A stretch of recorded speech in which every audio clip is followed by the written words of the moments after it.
کیا آپ جانتے ہیں کہ مسلمانوں کا وہ عظیم خلیفہ جس کے نام سے دنیا کے بڑے بڑے بادشاہ ڈرتے تھے، وہ راتوں کو خاموشی سے لوگوں کی خدمت کیا کرتا تھا۔ روٹین کے مطابق حضرت عمر رضی اللہ عنہ راؤنڈ اپ کر رہے تھے مدینے کی گلیوں میں۔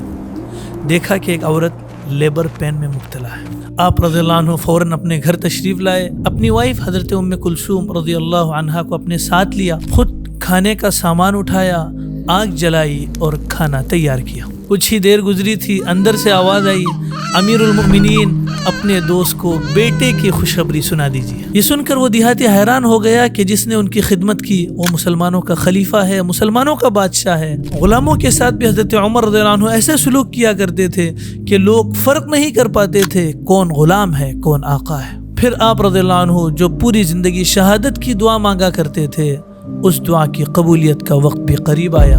ایک روز روٹین کے مطابق حضرت عمر رضی اللہ عنہ نماز فجر ادا کرنے کے لیے مسجد نبوی تشریف لائے اور تکبیر تحریمہ کہی۔ اللہ اکبر۔ اچانک ایک مجوسی غلام ابو لولو فیروز ایک زہر آلود خنجر لے کر آپ رضی اللہ عنہ پر جھپٹ پڑا اور آپ رضی اللہ عنہ کو پے در پہ اس نے وار کیا۔